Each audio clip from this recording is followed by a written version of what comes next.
Saudações, todos bem? Hoje eu recebi o convite de uma colega para ajudá-la na elaboração de uma aula à distância de filosofia. Interessante, porque essa colega, já a conheço há algum tempo, sempre foi avessa a esse tipo de aula à distância. Sempre foi avessa. Aulas presenciais e às vezes fazia alguns seminários, tudo presencial. E agora, nesse momento que nós estamos atravessando, as universidades determinaram que o segundo semestre ainda vai ser remoto. E agora? Muitos terão que elaborar suas aulas. Eu já vi muitas aulas boas, muitas plataformas boas, já foram criadas pelas próprias instituições de ensino superior, e os professores adaptam aquilo que é necessário para produzir talvez uma complementação naqueles templates, e as aulas ficam legal. Mas tem alguns outros colegas que eu vejo que não estão ainda adequados.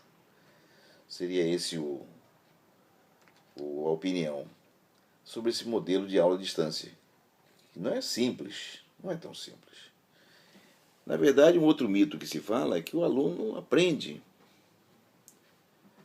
Ele pode até aprender, mas tem que ter uma autodisciplina muito grande. Não é a mesma coisa que uma aula presencial. Mas o ensino à distância, ele veio para ficar. Então, quantas oportunidades nós perdemos na vida com receio desses obstáculos? Ou até mesmo pela negativa de opinião que outros possam dar. Eu tenho isso em mim, que é preciso despertar e continuar a ir adiante. Saber o momento certo de imprimir um melhor raciocínio. Isso é um sonho, obviamente, né?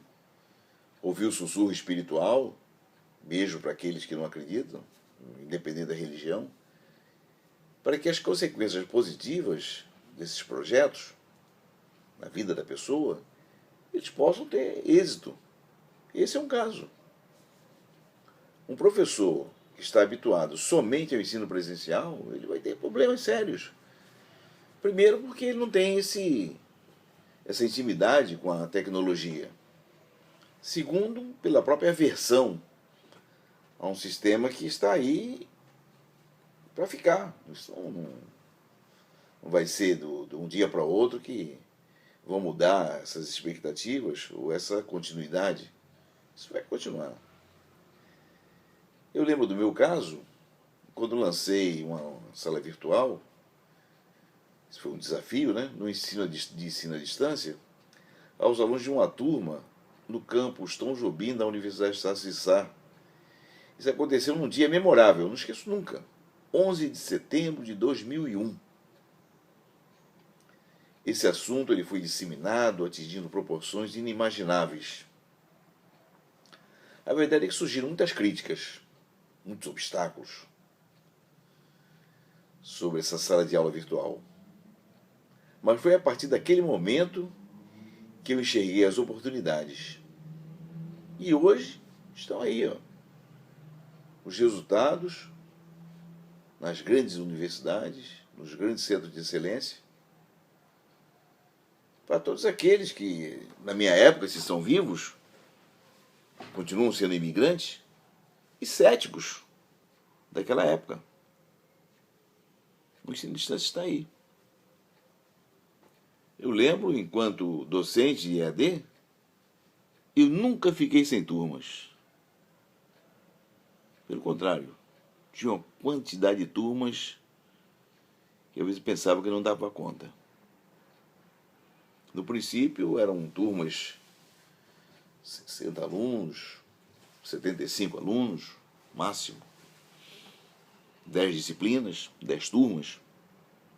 Então, contingente total de 750 alunos. mas isso em 10 turmas. Hoje as grandes plataformas, como dessa própria instituição que eu citei, com outras famosas que nós temos por aí, elas colocam em suas turmas 500 alunos, 600 alunos. É inimaginável que um professor ele dê conta de tantos alunos se começarem a fazer perguntas. Se começarem a colocar nos fóruns perguntas daquela disciplina que não sejam perguntas sucedâneas, parecidas, simultâneas. Isso vai ser um caos para o professor, ele vai ficar enlouquecido. Vai trabalhar 24 horas na frente de um computador respondendo a perguntas. Se parecer, ele copia e cola, né? Se não parecer, ele vai ter que dar um jeito de botar ali um aposto, um ponto e vírgula, para poder responder melhor aos seus alunos. É um desafio. Ensino à distância não é uma coisa fácil. Eu fiz pós-graduação em tutoria à distância por uma universidade de São Paulo, pela essa instituição que eu prestava o serviço. Fui aprovado, fiz um bom trabalho dissertativo final, tive uma aprovação, uma banca examinadora, tudo de acordo com o curso de pós-graduação normal. Aprendi alguma coisa, mas não o suficiente para ser tutor numa sala de aula. É preciso um esforço muito grande para você cumprir todas aquelas tarefas que são utilizadas muitas métricas para medir você. Então não é muito simples não. O professor tem que dar conta daquilo, perguntas no espaço de 48 horas. Senão dá um sinal amarelo e ele já fica sendo advertido, já vai ganhar menos, tem prêmios de produção. Mas é um caminho. Quizá não seja o único caminho daqui para frente. E os alunos em si, aqueles que são autodidatas, que são disciplinados, que conseguem ler, entender, discutir e depois ainda transformar isso em textos, contextualizar, esses alunos vão à frente. Eu tenho alunos recentes que fizeram mestrado e foram alunos à distância. Em cursos totalmente à distância. Fizeram a graduação à distância. E agora estão no mestrado. Com algumas disciplinas à distância também. E vou mais além. Eu tenho ex-alunos fazendo doutorado fora do Brasil. Eu avaliei recentemente uma tese de doutorado que o aluno fez em Portugal. Está concluindo. Agora, em 2020, ele deve concluir. Vai liberando da pandemia, a Europa já está mais ou menos, alguns lugares já estão liberando as pessoas. Se liberar, ele deve encontrar lá com o seu orientador e marcar a banca ainda para esse ano. Doutorado. E fez graduação à distância. Mas são todos alunos? Claro que não. Claro que não. Esses gênios, eles têm um encontro com a tecnologia, mas são nativos digitais. O que é diferente de um professor imigrante digital que se atreve, que ousa a preparar uma aula com bons diagramas, bons templates, bons PowerPoints, bons Excel, fazendo cálculos, fazendo diagramas. Não é fácil. É um desafio. Mas aqueles que romperem com esse pseudo medo, eles conseguirão chegar lá. Eu sempre sonhei com isso. a sala de aula à distância. Eu trabalhei numa empresa, a última empresa que eu trabalhei antes de me aposentar, década de 90, tinha todo esse tipo de trabalho. O alemão normalmente não vinha aqui no Brasil somente para ver o balanço, mas eu mandava o balanço para ele por e-mail, depois instantâneo, depois falando com ele através de chat, através do YouTube, já na década de 90. Em São Paulo eu vi também muitas coisas, na época que eu trabalhei em São Paulo, muitas coisas ligadas à tecnologia, da própria universidade que eu também lecionava lá, e via muitas transformações. Eu dei aula em laboratório de contabilidade, embora tenha sido uma disciplina simples, era uma disciplina de contabilidade, mas em folha de pagamento, mas a garotada presencial, ficava no laboratório, fazendo toda aquela parte de compilação dos dados da folha de pagamento, e no final nós discutíamos pela internet como elaborar a folha e apresentar aquilo como trabalho final.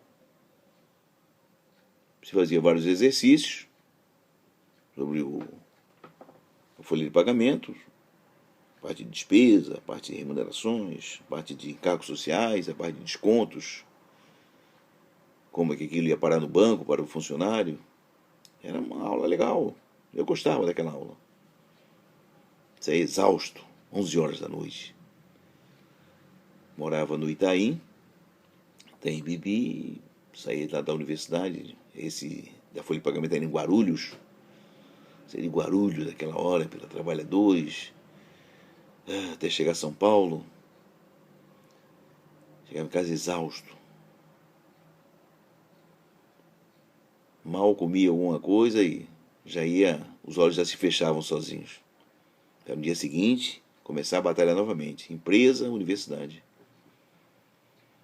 Sexta-feira eu vinha para o Rio e dava aula aqui no Rio de Janeiro. Continuei vinculado. Mas é uma luta. E tudo a nuvem foi saindo, o céu foi ficando mais limpo, e vieram os grandes desafios das aulas à distância. É isso. Vamos chegar lá. Sucesso para todos que verem esse vídeo.